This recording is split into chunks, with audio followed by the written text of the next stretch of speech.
గరం గరం వార్తల్ని సహసమర్పిస్తున్న వారు ఇక్ఫా యూనివర్సిటీ. నమస్తే అందరికీ. ఇక్ఫా యూనివర్సిటీ సహసమర్పిస్తున్న గరం గరం వార్తలకు స్వాగతం.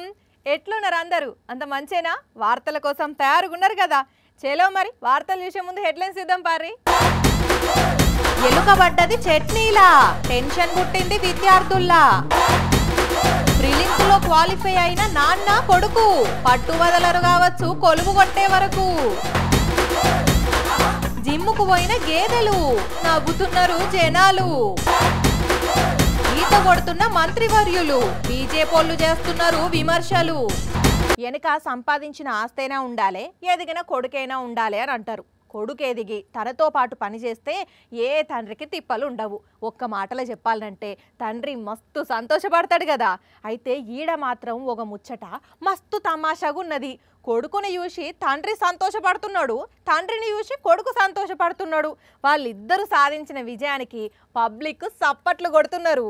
అగో అంతగానం ఏం చేసిండ్రు అంటే వార్త చూసేయండి, మీకే తెలుస్తుంది.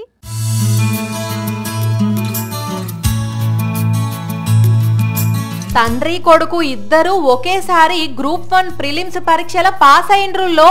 అవు వీళ్ళిద్దరే ఆ అదృష్టవంతులు. తండ్రి రవికిరణ్ కు 53 ఏండ్లు, కొడుకు మైకేల్ కు 25 ఏండ్లు.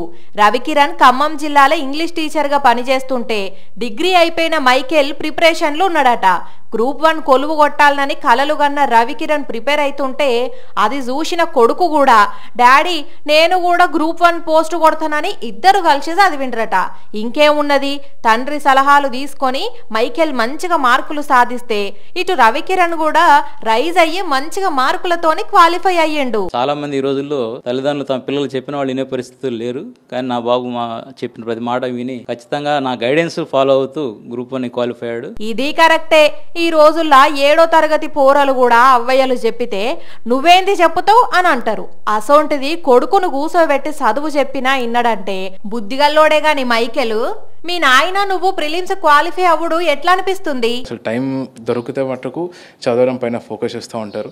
సో అది చూసి నాకు కూడా ఇంకా ఈ ఏజ్లో గట్టిగా కూర్చుంటే తప్ప ఈ గ్రూప్ 1 రాదు, డాడీ ఇలా కష్టపడితే తప్ప రాదు అని అర్థమై నేను కూడా ప్రాపర్గా ప్రిపేర్ అవ్వడం స్టార్ట్ చేశాను. ఇన్నారులా ఇదట ముచ్చట మొత్తం వాళ్ళ నాయన దగ్గరనే నేర్చుకున్నాడట.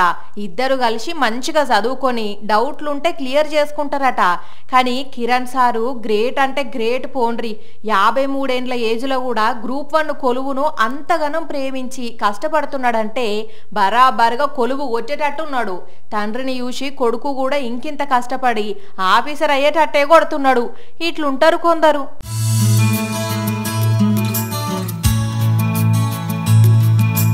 మనం గుడికి పోతే అందరి లెక్క లైన్లో నిల్చొని అమ్మవారి దర్శనం చేసుకొని దండం పెట్టుకొని వస్తాం. విఐపీలు అయితే వాళ్లకు స్పెషల్ దర్శనం ఉంటుంది. ఆలయ మర్యాదలతోని దర్శనం చేపిస్తారు. అయితే అప్పుడప్పుడు కొంచెం అటు ఇటు అయితే ఓర్చుకోవాలి.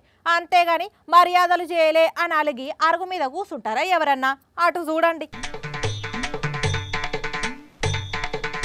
ఆగో మంత్రి పొన్నం ప్రభాకర్ ఏంది అట్లా అరుగు మీద కూసున్నాడు? ఆయన పక్కకు మేయర్ గద్వాల్ విజయలక్ష్మి కూడా ఉన్నది. మంత్రి ఎవల మీదనో గుస్సా అవుతున్నాడు, ఇంకెవరికో ఫోన్ చేసి గట్టిగానే అరుచుకుంటున్నాడు. చుట్టూ అంతమంది జనం ఉన్నారు. ఆఫీసర్లు వచ్చి మంత్రికి నచ్చ చెప్తున్నారు. అయినా పొన్నం తగ్గేదే లేదన్నట్లు అక్కడనే కూసున్నాడు. అసలు ముచ్చటేంది అంటే హైదరాబాద్లో బల్కంపేట ఎల్లమ్మ కళ్యాణోత్సవం వేడుకలు ధూమ్ధామ్గా జరుగుతున్నాయి. అక్కడికి మంత్రి పొన్నం, మేయర్ విజయలక్ష్మి పోయిండ్లు. అయితే మంత్రికి స్వాగతం పలికేటప్పుడు ఆఫీసర్లు ఎవరున్నారో ఎక్కడున్నారో గాని అంతా ఆగమాగమైందట. ఇదేందయ్యా ఇది, మంత్రి వస్తే ప్రోటోకాల్ పాటించరా? ఇంత ఆగం ఉంటుందా? చెల్ నేను గుళ్ళకే రాను, ఇక్కడనే కూసుంటా అని అలిగి ఇట్లా ఆలయం బయట అరుగు మీద కూసున్నాడు. విఐపీలే వస్తారని తెలుసు కదా, ప్రోటోకాల్ పాటించాలని తెలియదా? గుడి ముందు సెక్యూరిటీ పెట్టరా అని హైదరాబాద్ కలెక్టర్కు క్లాస్ తీసుకున్నాడు మంత్రి. మేయర్ విజయలక్ష్మి కూడా అలిగి ఆఫీసర్ల మీద ఆగ్రహం వ్యక్తం చేసింది. ఏహే నేను అలిగినా అని వచ్చిన వార్తలు నిజం కాదు, నేనెక్కడ అలిగినా అక్కడ భక్తులు ఒకరినొకరు నెట్టుకుంటుంటే నేను కొంచెం సేపు అట్లా పక్కకు పోయి కూసున్నా అని చెప్పుకొచ్చిండు. నేను మేయర్ గారు వచ్చిన తర్వాత కొంత సామాన్యంగా మహిళలు వాళ్ళంతా ఇబ్బంది పడి కింద పడే పరిస్థితులలో పరిస్థితిని చక్కదిద్దడానికి ఆడ కూర్చున్నా. మరి ఆఫీసర్ల మీద అంతగనం ఎందుకు గరవేండ్లు సారు అని అడిగితే అక్కడ ఏం ఏర్పాట్లు చేసిండ్లు ఏం కథ అని అడిగినా అంతే అని వివరణ ఇచ్చిండు. దేవుని ముందు అందరూ సమానమే కదా, గుడిలో కూడా మీకు మర్యాదలు చేయాలనా అని అడుగుతున్నారు అక్కడికి వచ్చిన భక్తులు. ఊరవతలున్న బంగ్లాల ఏదో దుష్టశక్తి ఉందట, రాత్రిపూట గజ్జల సప్పుడు వినిపిస్తుందట, ఎవరో ఏడుస్తున్నట్లు నవ్వుతున్నట్లు అనిపిస్తుందట. అందుకే ఆ బిల్డింగుకు పోయేటందుకు అందరూ భయపడతారట. చిన్నప్పుడు ఇసొంటి కథలునే ఉంటారు. ఇప్పుడు హుజరాబాద్లో ఉన్న ఒక బిల్డింగులా అడుగు పెట్టేటందుకు ఎమ్మెల్యేలు ఎంపీలు కూడా భయపడుతున్నారట. మరి ఆ బంగ్లాలో ఏమున్నదో ఏందో చూద్దాం పార్రి. అబ్బా, అటుకొస్త నుంచి ఇటుకొస్తదాకా ఎంత బాగున్నది కదా బిల్డింగు. మంచి డిజైను, ఆకట్టుకునే రంగులు, ముంగట పార్కు చేసిన కార్లు. ఇదేందో ఎరికేనా? Huzurabad BRS camp office. అంగట్ల అన్నీ ఉన్నా అల్లుని నోట్లో షేనన్నట్లు రాజ్మహల్ లెక్క అవుపిస్తున్న ఈ బిల్డింగుకు వాస్తు దోషం ఉన్నదట. అందుకే అది వరకు హుజూరాబాద్ ఎమ్మెల్యేగా ఉన్న ఈటెల రాజేందర్ 2021లో జరిగిన ఉప ఎన్నికల ఓడిపోంగనే వాస్తుదోషం ఉన్నదని ఈ ఆఫీసును ఖాళీ చేసి వేరే బిల్డింగు కిరాయికి తీసుకున్నాడు. ఆ తర్వాత ఎమ్మెల్యే అయిన కౌశిక్ రెడ్డి కూడా ఇటు మోకాన రాలే. ఆయన కూడా ఇంకో ఆఫీసును కిరాయికి తీసుకొని ఆన్నుంచే నడిపిస్తున్నాడు. ఇక ఇప్పుడు ఉన్నట్లుండి ఈ క్యాంపు కార్యాలయాన్ని ఇట్లా ఏడి కాడ పొక్కలు చేస్తున్నారు. అబ్బర కొడక, అంత మంచి బిల్డింగును ఎటు కాకుండా చేసిండ్లు కదా, ఏమిటికయ్యా చూడ సక్కని బిల్డింగును ఇట్లా చెక్కుతున్నారు అని అడిగితే ఈ ఆఫీసులో ఉన్న వాస్తు దోషాన్ని సరిచేసేటందుకు వాస్తు పండితులు కొన్ని సూచనలు చేసిండ్లట. అందుకే అక్కడక్కడ ఇట్లా పొక్కలు కొట్టి గోడలు చెక్కి రిపేర్లు చేస్తారట. నమ్మకాలో ఏందో, చేసే పని నియతగా చెయ్యాలి, కొట్లాడి సాధించాలి గాని ఇట్లా బంగారం అసొంటి బిల్డింగును ఊలగొట్టుడైంది అనుకుంటున్నారు ఈ విషయం తెలిసినోళ్ళు. బిర్యానీ తింటుండగా కనిపించిన బొద్దింక, సగం బిర్యానీ తిన్నాక అవుపడ్డ జెర్రీ, బిర్యానీలో ప్లాస్టిక్ కవర్ వేసి మసాలా దట్టించి ఫ్రై చేసిన హోటల్ వాళ్ళు, ఐస్ క్రీముల వేలు, అన్నంలో తేలు. ఓ ఈ నడమ ఈసొంటి మస్తు చూసినాం. హోటల్కి వెళ్ళి బిర్యానీ తినాలంటేనే జనాలు జంకుతున్నారు కదా. అయితే హోటళ్ళల్లో ఇట్లుంటే కాలేజీ క్యాంటీన్ల పరిస్థితి మాత్రం దేవుడా, ఏమన్నా ఈత కొట్టిందా ఎల్క? ఇటు దిక్కు నుంచి అటు, అటు దిక్కు నుంచి ఇటు, చెట్నే సముద్రం, ఇంతకు మించిన పెద్ద సరస్సు కూడా ఉండదు దొరకదు అని చక్కర్లు కొట్టింది చెలాకైన రేటెడ్డి జిల్లా చౌటకూర్ మండలం సుల్తాన్పూర్ జేఎన్టీయు క్యాంపస్లో ముచ్చటిది. పిల్లలు టిఫిన్ చేద్దామని పోతుంటే ఎందుకో చట్నీకెళ్ళి చూసేసరికి ర్యాటు ప్రత్యక్షం అయ్యింది. అంతే, ఇంకేమున్నది, వీడియో తీసి ఆఫీసర్లకు లీడర్లకు పంపితే మంత్రి దామోదర సారు సీరియస్ అయ్యిండు. మరి పొద్దుగాలనే టిఫిన్ కోసం వచ్చి ఎల్క చట్నీ నాకిందంటే రాత్రిళ్ళు పగటిల్లి లంచ్ చేసేటప్పుడు ఎన్నిసార్లు రుచి చూసిందో దానికే తెలవాలే. కానీ అయ్యా ఓ ఫుడ్ కాంట్రాక్టరు, జర చూసుకోవయ్యా సామి, ఎలకబడ్డది చూసిండ్రు కాబట్టి సరిపోయింది. అదే పామో తేలోబడి దాంట్లోనే చచ్చిపోతే పరిస్థితి ఎట్లుండు? ఇక ఈ ముచ్చటి ఇటుంచితే ఇంకో దిక్కు మెదక్ జిల్లాలున్న మోడల్ స్కూల్లా ఉదయం బల్లిబడిన టిఫిన్ తిన్న షెల్లెమ్మలు వాంతులు చేసుకుంటే తీసుకొచ్చి దవాఖాన్లో చేర్పించిండ్రు, ట్రీట్మెంట్ అందిస్తున్నారు. అయ్యా మంత్రులు ఎమ్మెల్యేలు, మీరు హాస్టళ్లకు పోయినప్పుడే మంచిగా వంటలు వండుతున్నట్టున్నారు. అట ఇంకా అన్ని పాములు తేళ్లు బల్లులు ఎలుకలు ఎల్లుతున్నాయి. జర గట్టిగా వార్నింగ్ ఇయ్యుండ్రి సార్లు, అట్లయితేనే పిల్లలకు మంచి భోజనం అందుతుంది. జర ఈ పని చూడుండ్రి. పొట్టకూటి కోసమే దొంగతనం చేస్తున్నా అని సీసీ కెమెరాలకు దండం పెట్టినోళ్లను చూసినాం. ఇంట్లో పరిస్థితులు మంచిగా లేనందుకే మీ ఇంట్లో సొమ్ములు ఎత్తుకోబోతున్నా అని బీరువాల లెటర్ పెట్టి ఇల్లు గుల్లా చేసిన వాళ్ళని చూసినాం. చైన్ స్నాచింగ్లు చేసిన వాళ్ళని చూసినాం. జేబు దొంగల్ని చూసినాం. నిన్నటికి నిన్న తమిళనాడులో ఒక దొంగ ఇంటికి కాగితం అతికించి బంగారం ఎత్తుకవేందు కూడా చూసినాం కదా. కానీ ఈ దొంగలు మాత్రం వాళ్ళందరినీ మించినోళ్ళు. ఏం చేసిండ్రంటే ఎస్బీఐ ఏటీఎం బలగొడితే సప్పుడైతది, అటు ఇటు జరిపితే ఆనవాళ్లు దొరుకుతాయని ఏకదం ఐడియా చేసి ఏకంగా ఏటీఎంని ఎత్తుకపోయిండ్రు. కామారెడ్డి జిల్లా బిచ్కుందుల బద్మాష్ గాళ్ళు అగ చూడుండ్రి. సీసీ కెమెరాను కూడా బలగొట్టి ఎట్లా ఆనవాళ్లు లేకుండా చేసిండ్రో. మరి ఎన్ని కోట్ల రూపాయలు ఉన్నాయనుకున్నారో బ్యాంకోళ్ళు సందగలాల్లో తెచ్చి పెడుతుంటే ఇట్లా చూసిండ్రో తెలియదు. గాని రాత్రికి రాత్రే పోతం పెట్టిండ్రు. దొంగలు వాడిన వెహికల్ మహారాష్ట్ర దగ్గర ఉన్నదని పోలీసులకు ఇన్ఫర్మేషన్ వచ్చిందట. కానీ మామూలు దొంగబడమేగాలు కాదు పోండ్రి. ఆయన ఏడికి పోతారు? వెహికల్ దొరికిందంటే ఇయ్యాలనో రేపో పట్టుకొచ్చి జైల్లేసి కుమ్ముడు ఉమ్ముతారు. గాని ఇక ఈ దొంగతనం ఇట్లుంటే ప్రకాశం జిల్లా కొమురోలు మండలం గోనెపల్లి పోలేరమ్మ గుడిలా దొంగతనం చేస్తున్న దొంగలను రెడ్ హ్యాండెడ్ గా పట్టుకొని ఈపు చింతపండు చేసి పోలీసులకు అప్పచెప్పిండ్రు. ఎయ్యుండ్రి అన్నలు ఎయ్యుండ్రి, ఇంకో 2 చెంప మీదకెళ్ళి బాదుండ్రి. అయినా వారి ఏదైనా పని చేసుకొని బతికితేందిరా, పోయి అమ్మవారి సొమ్ములు పైసలకే సూటి పెట్టాలని చూస్తారా? ఇప్పుడు ఏమైంది, ఆ తల్లికి కోపం వచ్చే దొరికిపోతిరి. కానీ భలే దొంగ బడమేగాలు మోపైతున్నారు పోండ్రి లోకం మీద.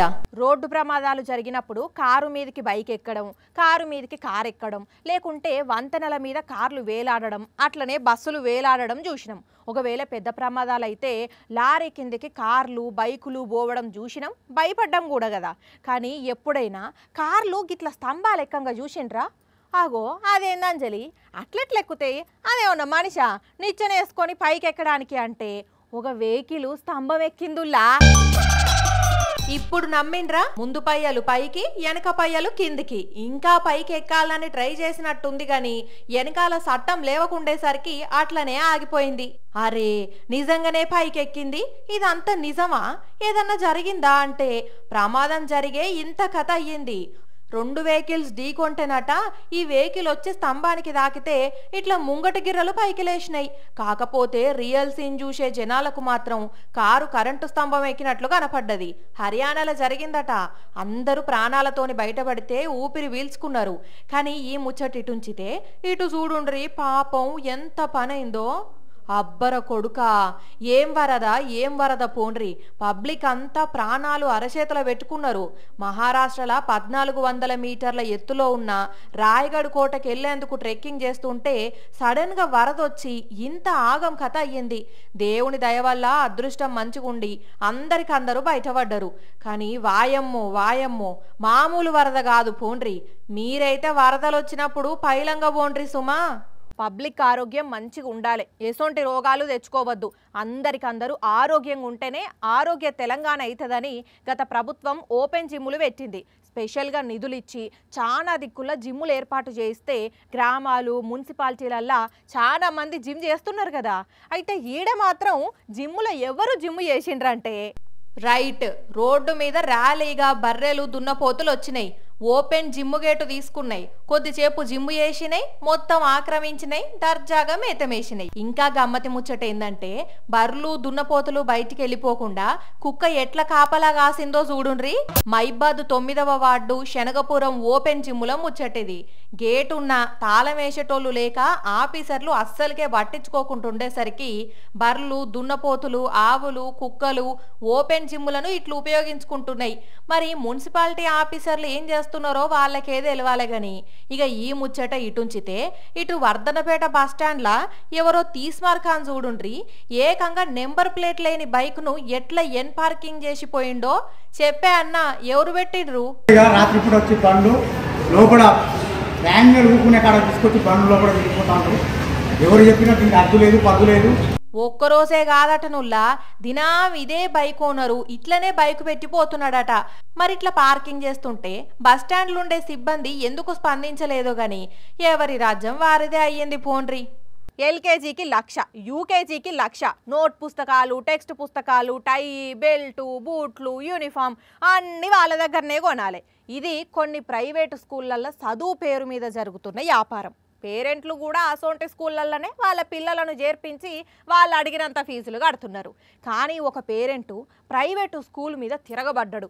ఇంత అన్యాయం ఉంటుందా అని స్కూల్ ముందు ధర్నా చేసిండు. ఆగో అంగీ ప్యాంట్ ఇప్పేసి నడి రోడ్డు మీద అర్ధనగ్నంగా కూసోని అరికట్టాలే నశించాలే అని గొంతు బొంగులు పోయేటట్లు నినాదాలు చేస్తున్నాడు. చూసిండ్లా? ప్రైవేటు స్కూల్ యాజమాన్యం మీద తిరగబడిన ఓ పేరెంట్ ఇట్లా ఒంటరి పోరాటం చేస్తున్నాడు. హైదరాబాద్ నాగోల్ల జరిగింది ఈ ముచ్చట. అసలు ఏం జరిగిందంటే ధర్మారెడ్డి అనే ఈ పేరెంటు తన 2 పిల్లలను అక్కడ కనిపిస్తున్న స్కూల్లో చేర్పించిండట. ఆ తర్వాత వాళ్ళు ఫీజుల కోసం పీక్క తింటా అంటే భరించలేక పిల్లలను తీసుకుపోయి వేరే స్కూల్లో జాయిన్ చేసిండట. వాళ్ళేమో ఇదివరకు చదివిన స్కూల్ నుంచి బోనుఫాయిండ్ టీసీ తీసుకురా అని అడిగితే ఈ స్కూల్ వాళ్ళు ఆ సర్టిఫికెట్లు ఇవ్వకుండా తిప్పించుకుంటున్నారట.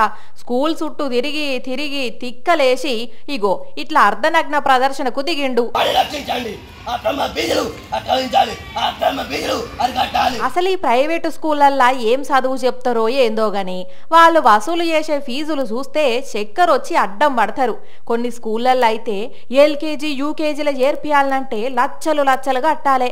గవర్నమెంట్ స్కూళ్ళల్లో ఫ్రీగా చెప్తామన్నా అటు మోకాన పోరు, అప్పో సొప్పో చేసి కట్టేతందుకు కూడా తయారైతారు. ఇక ఎవ్వలనేమంటారు, మంచిగా గ్లాసుల బీరు పోసి పెట్టంగానే పట్ట పట్ట తాగుతున్నాయి కదా నీళ్ళ లెక్కనే, మంచిగా రుచి మరిగినట్టున్నాయి. ఒక అన్న కోళ్ళన్నిట్ల బీర్లు తాగిన విజువల్స్ జోడించి ఇంటర్నెట్ లో పెట్టేసరికి కోడి కంటే ఫాస్ట్ ఉరుకుతున్నది వీడియో. కానీ ఆఖరణకి పుంజుని చూడండి మరి ఎంతగానం తాగిందో ఎంత రిమ్మెక్కిందో గానీ ఒకటి డొమ్మర్ గడ్డలేస్తున్నది కదా. స్టడీ కొడిదనా స్టడీ. ఇక ఇవి మరి ఇక్ఫా యూనివర్సిటీ సహ సమర్పించిన గరం గరం వార్తలు. మళ్ళీ రేపు ఇదే టైంకి మస్తు వార్తలతోని కలుసుకుందాం. అప్పటిదాకా చూస్తూనే ఉండండి సాక్షి టీవీ. టైం గుర్తున్నది కదా, రాత్రి 8:30కి మళ్ళీ పొద్దుగాల 8:30కి ఉంటాం మరి.